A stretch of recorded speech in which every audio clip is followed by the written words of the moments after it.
warahmatullahi wabarakatuh. Waalaikumsalam.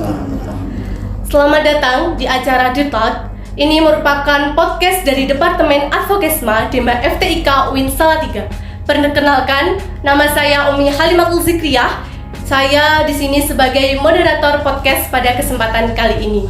Nah, pada kesempatan kali ini, podcast kita akan membahas berkaitan dengan ke-FTIK-an. Podcast ini bertujuan untuk agar calon mahasiswa baru di FTIK itu bisa mengenal lebih jauh berkaitan dengan ke-FTIK-an itu sendiri.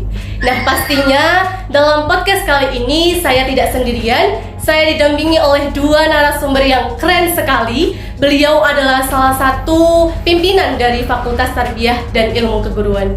Beliau ada Bapak Dr. Faktur Rohman MPD selaku Wadik 1 dan beliau ada Ibu Dr. Maslihah SAG MSI selaku Wadik 3. Oke, mohon izin Bapak Ibu untuk bisa memperkenalkan diri lebih jauh supaya teman-teman mahasiswa, calon mahasiswa baru di FTIK itu bisa mengenal lebih dalam seperti itu. Dimulai dari Bapak, mohon izin. Baik, terima kasih Mbak Umi. Assalamualaikum warahmatullahi wabarakatuh. Saudara sekalian yang saya hormati, baik saya akan memperkenalkan diri saya secara singkat. Ya, nama saya tadi sudah disebutkan, Faktur Rohman. Saya di FTIK sebagai Wakil Dekan Bidang Akademik dan Pengembangan Kelembagaan. Saya di Wadik 1 sejak tahun 2003. Ini adalah masuk tahun kedua. Sebelumnya pernah di Kepala SPI UIN Salatiga, pernah juga menjadi Kaprodi PAI, kemudian Kepala Laboratorium Jurusan Tarbiyah, Sekretaris Unit Jaminan Mutu. Itu beberapa amanah pernah saya ban di FTK. Saya S1 dari PAI Yayan Sunan Kalijaga Yogyakarta, S2 Manajemen Pendidikan dari Universitas Negeri Yogyakarta, dan S3-nya dari Universitas Negeri Yogyakarta jurusan Ilmu Pendidikan. Saya di Wadik 1 diminta untuk membantu Pak Dekan dalam rangka untuk mengurusi bidang akademik dan akademis serta pengembangan kelembagaan. Itu aja, terima kasih. Baik Pak, terima kasih. Untuk dilanjut Ibu bisa memperkenalkan diri. Ya, terima kasih Mbak Umi. Saya Bu Maslihah. Saya alumni dari UIN Salatiga tahun 1994. Saya di UIN Salatiga, karir yang pertama adalah sebagai Direktur Pusat Studi Gender dan Anak, terus kemudian Direktur Pusat Studi Pengembangan Pendidikan Islam. Setelah itu saya menjadi sekretaris LPM di UIN Salatiga. Berlanjut, kemudian saya diangkat menjadi Kaprodi di S2 PGMI. Selang 5 tahun berikutnya baru kemudian saya masuk di Fakultas Tarbiyah dan Ilmu Keguruan menjadi ketua jurusan guru mata pelajaran. Dan di tahun 2024 ini saya diamanati oleh Rektor UIN Salatiga untuk membantu Dekan Fakultas Tarbiyah dan Ilmu Keguruan sebagai Wakil Dekan 3 bidang kemahasiswaan, alumni, dan kerjasama. Saya berharap mudah-mudahan bisa melaksanakan tugas ini dengan baik sehingga bisa memenuhi apa yang menjadi harapan dari Rektor dan Dekan, dan kami siap untuk bekerja sama dengan para Dekan di lingkungan UIN Salatiga sekaligus bersama-sama dengan Wakil Dekan di Fakultas Tarbiyah dan Ilmu Keguruan. Begitu. Baik, terima kasih Bapak Ibu. Nah, gimana nih teman-teman? Sangat luar biasa sekali kan narasumber kita pada kesempatan kali ini.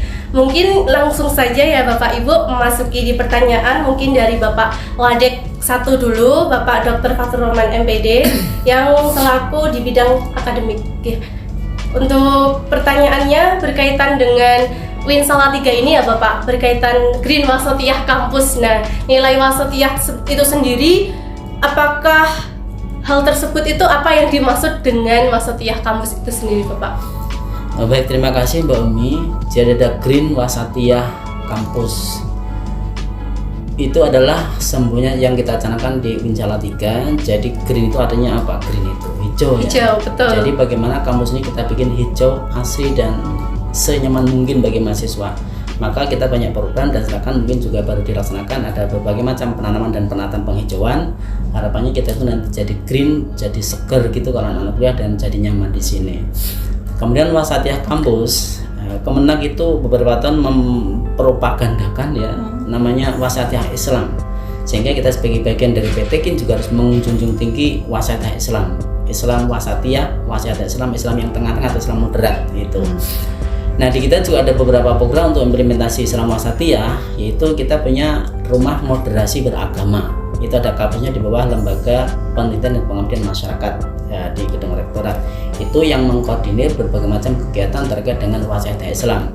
Ada juga berbagai kegiatan semacam seminar, semacam lomba karya ilmiah dan seterusnya. Nah di dalam perkuliahan, nilai-nilai Wasatiyah Islam itu terintegrasi dengan beberapa mata kuliah. Jadi ada beberapa mata kuliah yang di sana diintegrasikan dengan nilai-nilai Islam Wasatiyah begitu. Kalau boleh saya baca beberapa mata kuliah yang terintegrasi, ada muncul namanya Wasatiyah Islam, ada mata kuliah itu. Ada juga ilmu tauhid, akhlak tasawuf, Al-Quran hadis, sirah nabawiyah dan lainnya yang semuanya adalah mata kuliah Islami hadis. Itu kita mewanti nilai-nilai Wasatiyah Islam, sehingga nanti harapannya mahasiswa akan jauh lebih memahami tentang Islam Wasatiyah atau Islam moderat dan bisa mengimplementasikan, menerapkan dalam kehidupan sehari-hari. Di PPAK juga kita kasih ya Bu ya untuk materi Wasatiyah Islam, sehingga anak-anak kita yang baru juga menerima mata kuliah itu. Apa tujuannya Wasatiyah Islam? Harapannya kita punya cara pandang Islam yang moderat gitu. Jadi tidak ekstrim kanan juga tidak ekstrim kiri. Harapannya bisa membawa kedamaian bagi semuanya. Itu yang mau kita tampilkan. Kita sering dengar namanya rahmatan lil alamin, maka salah satu caranya adalah membuat cara pandang moderat di dalam beragama, sehingga anak-anak kita nanti jadi anak yang punya pandang moderat, tidak ekstrem kiri juga tidak ekstrem kanan juga tidak. Begitu kira-kira. Berarti sejalan dengan di Salatiga ini ya Bapak ya, kota toleransi, sehingga Win Salatiga itu juga menanamkan nilai Wasatiyah itu sendiri. Iya betul sekali ya. Baik, dilanjut Bapak berkaitan dengan fasilitas. Nah, apa saja fasilitas yang tersedia di FTIK Win Salatiga untuk mendukung proses belajar mengajar?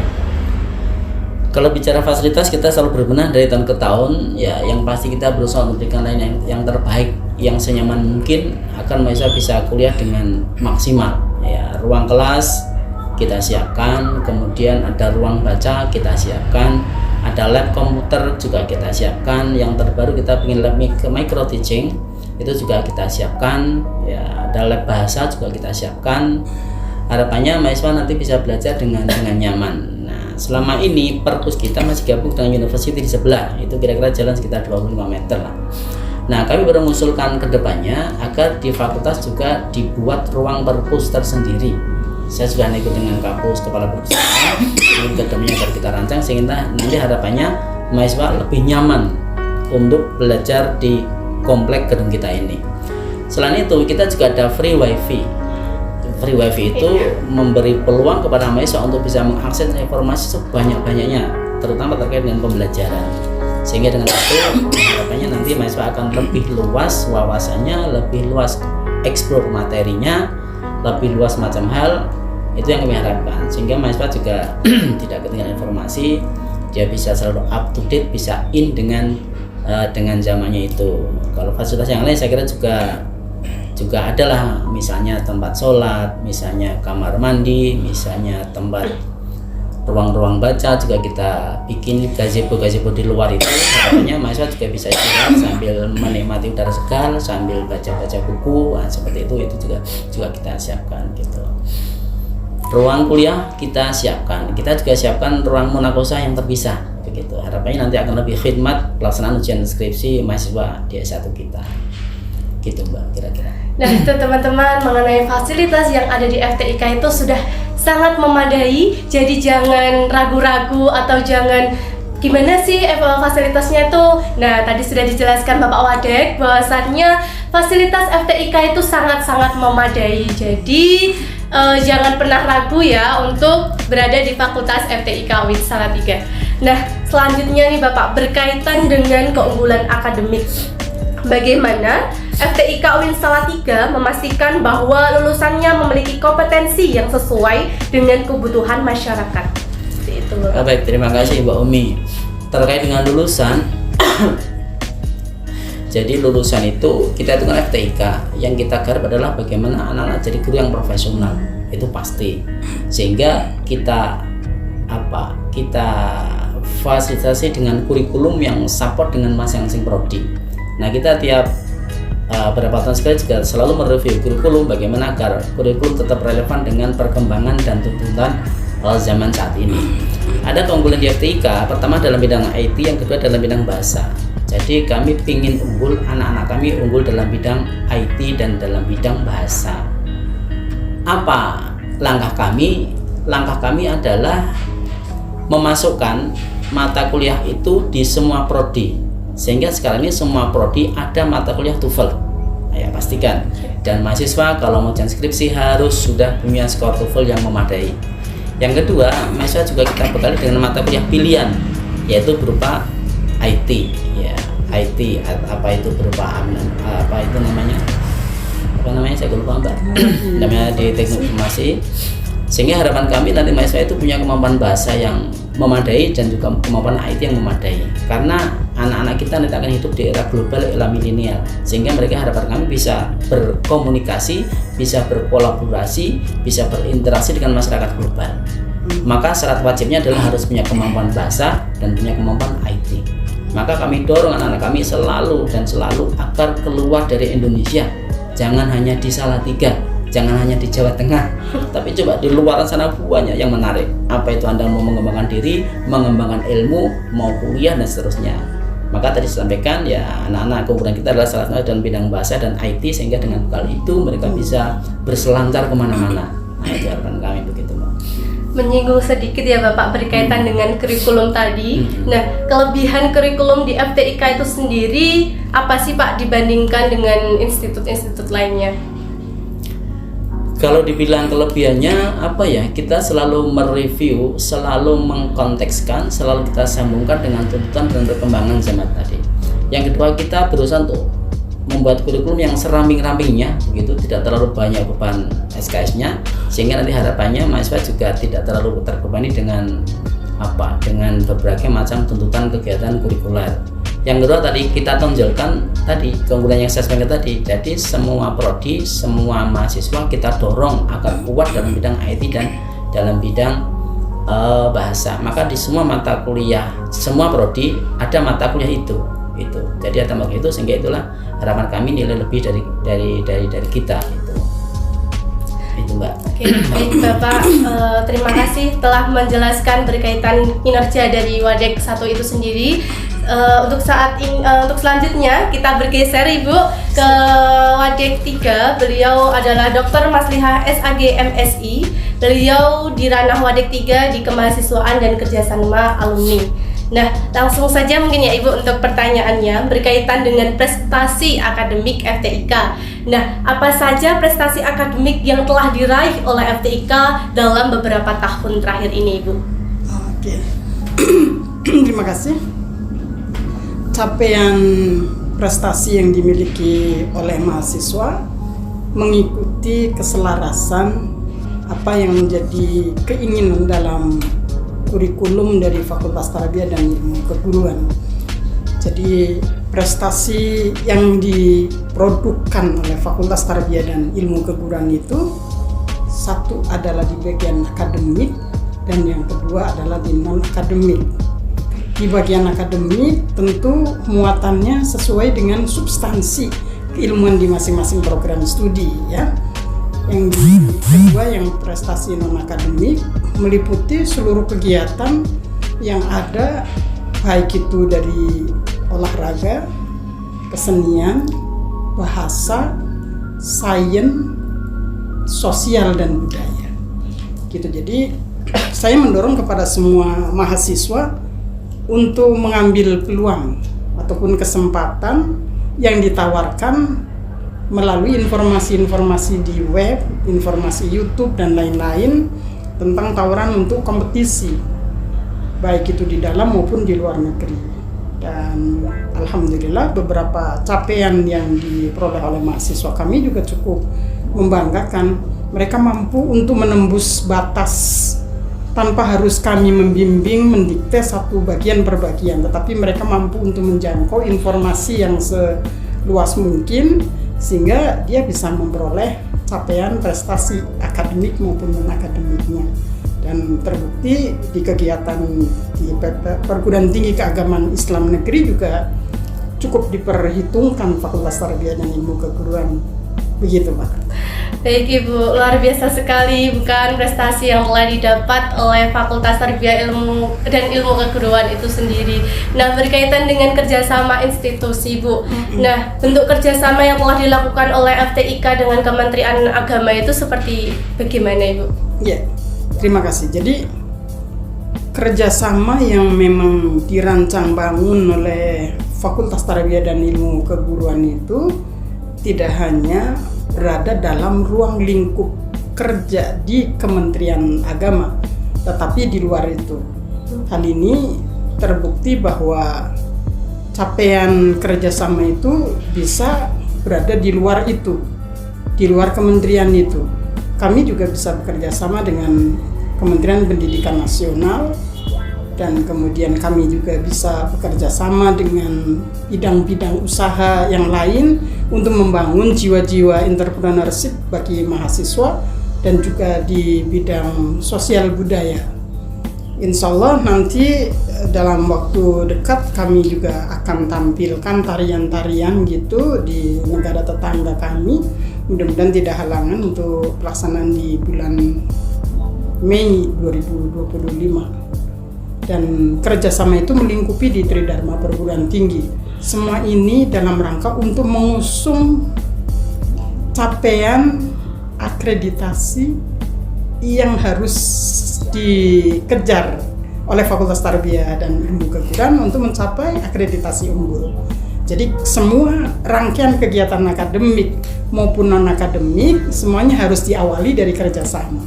Jadi ada kerjasama, terus kemudian baru tindak lanjutnya apa? Nah, seperti itu. Jadi contoh ada kegiatan KKL gitu ya. Ada kegiatan KKL, untuk kunjungan-kunjungan itu harus diikuti dulu dengan kerjasama. Nah, setelah itu baru tindak lanjutnya adalah kunjungan. Begitu seterusnya. Di bidang pendidikan, bidang penelitian, dan pengabdian masyarakat. Tridharma Perguruan Tinggi. Oke, Ibu kan juga ranah kerjanya juga di kerjasama antar alumni juga ya, Bu ya. Yes. Nah, apa saja ranah kerja yang umum ditekuni oleh alumni FTIK, dan apakah dari pihak FTIK itu membantu alumni dalam mencari pekerjaan atau mengembangkan karirnya? Iya, betul banget.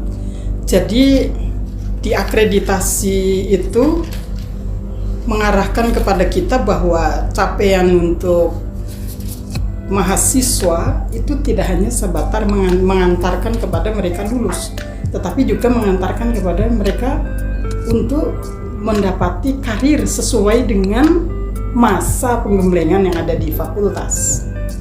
Jadi tidak berhenti di situ ya. Kami terus melakukan bimbingan arahan melalui Career Center, bekerja sama dengan Direktorat Career Center Development. Itu dia berusaha terus memberikan informasi sesuai dengan bakat dan minatnya, sesuai dengan program studinya masing-masing, biar mereka bisa untuk mengambil peluang di sana, mengambil kesempatan, mengambil tawaran di sana, sehingga bagian dari yang diinginkan oleh Fakultas Tarbiyah dan Ilmu Keguruan atas lulusannya ini bisa untuk diserap di lembaga-lembaga yang sesuai dengan program studinya masing-masing. Ini juga kembali kepada akreditasi, karena tuntutannya juga demikian. Kami melepas mahasiswanya untuk lulus sudah sesuai dengan capaian-capaian yang harus diikuti oleh mahasiswa untuk kemudian sampai di gerbang kelulusan. Tapi setelah itu juga kami terus memantau bagaimana lulusan itu bisa diserap. Dan ini kemudian nanti akan menjadi feedback kembali, menjadi evaluasi bagi lembaga, bagaimana FTIK bisa untuk membentuk mahasiswanya itu dengan kompetensi yang dimiliki sesuai dengan kebutuhan pasar. Begitu. Berkaitan dengan akreditasi tadi ya, Bu, FTIK itu sudah unggul ya, Bu ya?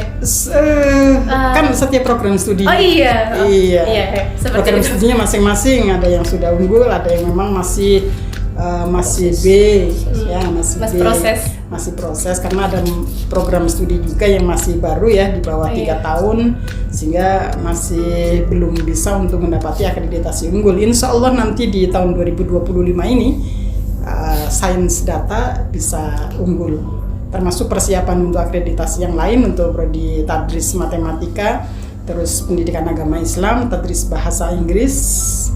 Ya itu bisa unggul, mudah-mudahan menyusul di program studi yang lain yang memang sudah mendahului mendapati predikat akreditasi unggul. Oke.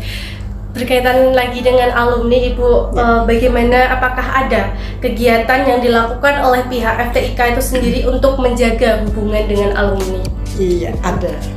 Jadi di bulan November tahun 2024 kemarin